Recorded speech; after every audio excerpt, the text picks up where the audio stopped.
Back to another episode here at Full Throttle, guys. Thank you very much for tuning in on today's episode. Today, of course, we have the W177 chassis, so the A250 4MATIC here. And what I'm going to be showing you is how to do a DIY Service A maintenance on your vehicles. But overall, for you guys that may not know, your Service A includes your synthetic oil replacement, your oil filter, checking all of the fluids on the vehicle, so your brake fluids, your coolant, all of those sort of things.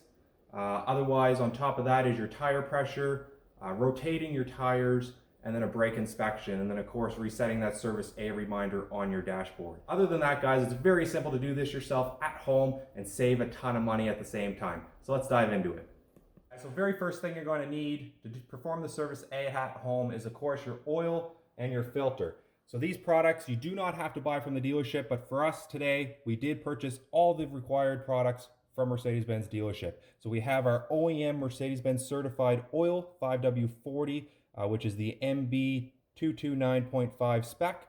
For the W177 chassis, so the A250, we do require 5.5 liters. So that is why we have 6 liters of oil here today. And of course, we did pick up an OEM filter as well. Now, as I mentioned before, you do not need to purchase these products from a dealership. You just want to be sure they meet all Mercedes-Benz approved specs and their spec sheets. Now, just to show you guys something real quick, I get a lot of comments on this quite a bit regarding on my other episodes when I do purchase, per se, aftermarket parts. And just to show you right out of the box, we have the Mercedes part number A270-184-0225, and of course the manufacturer of this filter. So hopefully, guys, you can see that it is stamped a MAN filter, and there is the MAN part number HU711/6. So with that, the very first step, you're going to have to raise up the vehicle. That way you can get underneath to drain all of the oil out of the pan. So whichever method you're going to use, whether you have a quick jack system like we're going to use in today's episode, or your standard floor jack with jack stands, or you could even use a set of car ramps. It's totally up to you whichever method you want to use. Just make sure you're using proper safety practices while doing so. Other than that, once the vehicle is up in the air, you're going to want to pop the hood. So you're going to come into the driver's side door under the dash, and there's going to be a little handle here. You're going to see it's red. Pull that back to release the hood. All right, guys, here is under the hood of the W177, the A250 4MATIC. So as you can see, it's a relatively tight engine bay. There's not a lot of room in here, but if you notice, there is no dipstick. The only thing you have up top is, of course, the oil fill cap, which is right there. So that's what we're going to do to basically refill the oil. But there is no way to physically check the amount of oil in the engine other than electronically through the dash. So I will show you that in a bit later in the episode. All right, guys, so once you get underneath the vehicle, you can see everything is covered up with these plastic belly pans or shields. So what we have to do is remove all of these bolts for the main belly pan, and they should be all 8mm bolts.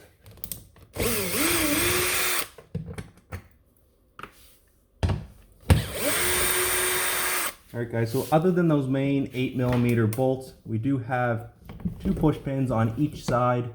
You want to gently use either a flathead screwdriver or some sort of pry bar to pull those out. Once you have that belly pan removed, you can find the oil drain plug. It is right on the right-hand side or passenger side if you're in North America of the vehicle. It's a 13mm bolt we're going to remove, drain plug.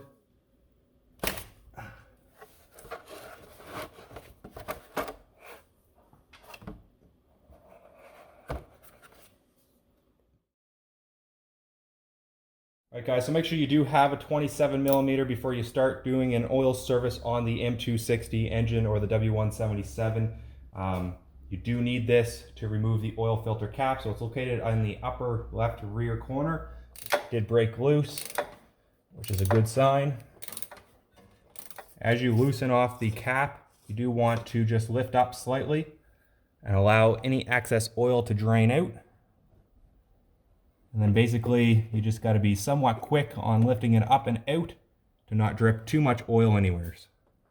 Okay, so we got our brand new oil filter here. A270-180-0109 is the part number on that. We have our replacement seals for the housing, and then of course our new OEM filter. So first thing first we want to do is remove the old seals. We have a very small one at the tip. Easiest way to do this is with a pick, just like that. Get in under it, rotate it off, and then we have the large one up at the very top. Just like that, guys. At that point we can open up our new seal kit. You want to get some excess oil and lubricate this O-ring. Make sure you place the O-ring back into its original location. And then repeat this process on the other two. Once that's completed, you can take your new filter, place it on, and you want to make sure you hear that click. That indicates the filter is fully initiated into the cap. At this point we can screw this back in and tighten it to 25 Newton meters. Alright guys, so at this point, once you have the filter installed, your drain plug and the new crush washer installed and torqued to spec, we're all ready to add our new oil. We're going to add 5 liters of oil, then we're going to use the electronic oil level check to see where it's reading, and then we can top it off from there, because the biggest thing, guys, is you do not want to overfill the engine.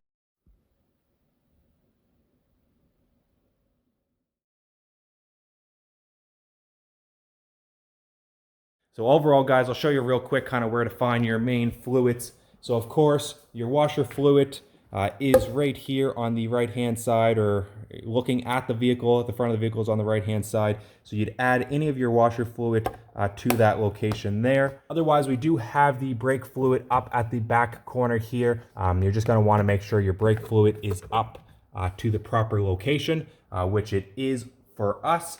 Otherwise, guys, the only other thing you need to inspect is your coolant, and it's going to be located on the left-hand side or passenger side of the vehicle. Want to make sure everything is up to par there.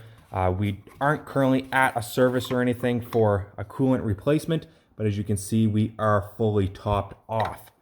So again, kind of your quick visual reference is this major line, the kind of the split in the housing. Make sure you're up to there, and again, you can pull the cap off and inspect as well. We're fully topped off there. At this moment, we do not need to add any additional fluids. We're all good on that part of the Service A maintenance schedule here. So the very next step, guys, I'll set up the camera, we'll get these wheels off, get them rotated, and of course do a visual brake inspection as well.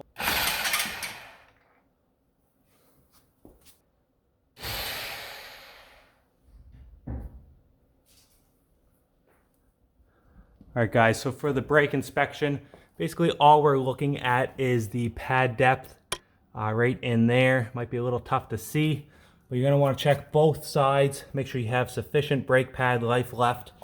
You may also be able to check the visual in through there with a light.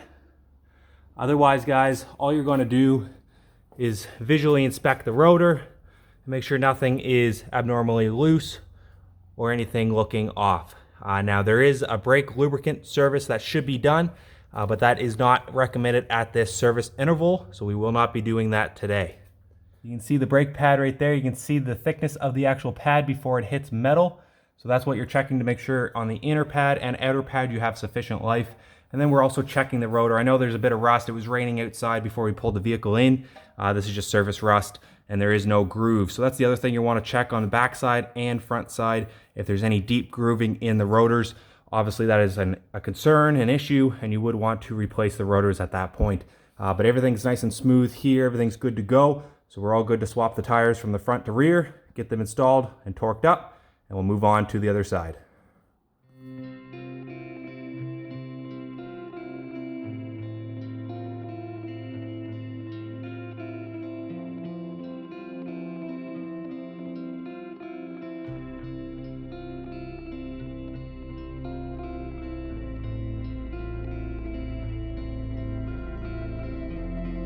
So the only thing left is to do a tire pressure check. So in case you guys weren't aware of this, in behind your gas cap does show you guys what the PSI rating is from Mercedes Benz recommended. So for a normal load, we're at 38 PSI in the front, 34 PSI in the rear. And then of course for maximum load, it gives you 39 across the board. Today we're just going to be doing a normal load PSI. So now we're going to check those now. So 34 PSI in the rear and 38 in the front. We're sitting right about 32 there. So we want 34 in the rear. So we're all set there on the rear driver's side. We'll move up to the front. We're at 38 PSI for normal driving conditions. Tire pressure is very important for fuel economy as well as tire wear, guys. So you always want to make sure you keep a checkup on your tire pressure. And of course, after doing or changing the tire pressure, you always want to go back in and reset those tire pressure monitoring system in your vehicle. We're now 38 on the driver's front. We'll move over to the passenger side.